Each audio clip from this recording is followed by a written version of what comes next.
Je vous présente une étude. C'est une méthodologie qui est assez conventionnelle. C'est une méta-analyse et les chercheurs ont donc étudié des études. Ils ont fait une revue systématique d'environ 29 études qui regroupaient un peu moins de 2000 participants. C'est quand même pas mal de participants. Et ils ont comparé 3 types d'interventions. Les thérapies manuelles, qu'on fera, nous, en physiothérapie ou en kinésithérapie de l'autre côté de l'Atlantique, donc des traitements qu'on va effectuer avec nos mains, et aussi des exercices, des programmes d'exercices et des traitements usuels, des traitements qu'on utilise pour diminuer la douleur, diminuer les maux de tête, par exemple. Et les chercheurs se sont intéressés à 3 indicateurs. Et ces 3 indicateurs sont assez simples. Le premier, vous l'auriez choisi par vous-même, c'est certain, c'est la réduction de la douleur. Oui, on souhaite que les maux de tête ne soient plus là. Ça, c'est un indicateur, tout le monde le choisit.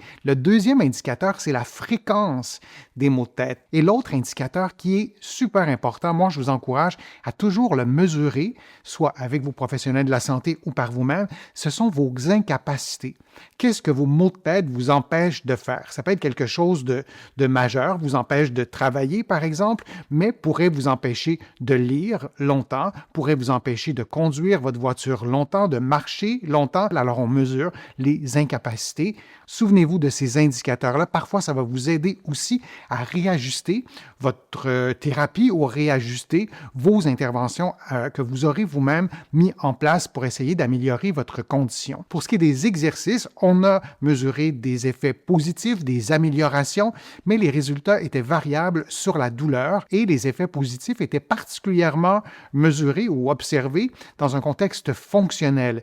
Et ça, c'est tellement important parce que oui, vous avez des maux de tête, mais vous avez peut-être aussi une restriction de capacité fonctionnelle, de qualité de vie, par exemple, et on veut aussi mesurer ça lorsqu'on adapte, lorsqu'on réfléchit à la meilleure stratégie thérapeutique pour vous, pour votre condition. On veut un soulagement idéalement immédiat, c'est ce qu'on souhaite, mais on veut surtout une accumulation, une construction de ces bienfaits, de ces résultats positifs pour arriver à améliorer vraiment la mobilité, diminuer la douleur, bien sûr, et à mesurer et à améliorer vos capacités fonctionnelles.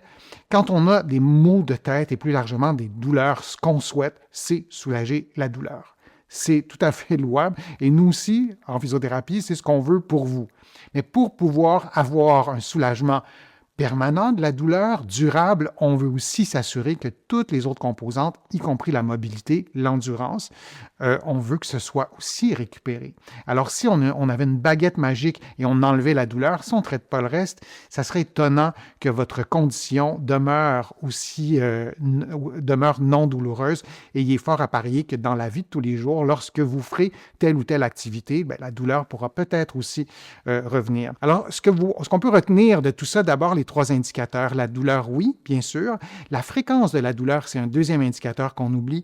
Et aussi nos capacités fonctionnelles ou nos incapacités. On peut mesurer si tout ça a été modifié à l'intérieur d'une semaine ou 2 semaines quand on opte pour une stratégie thérapeutique. Et on veut avoir une stratégie complexe, oui, de la thérapie manuelle, oui, des exercices.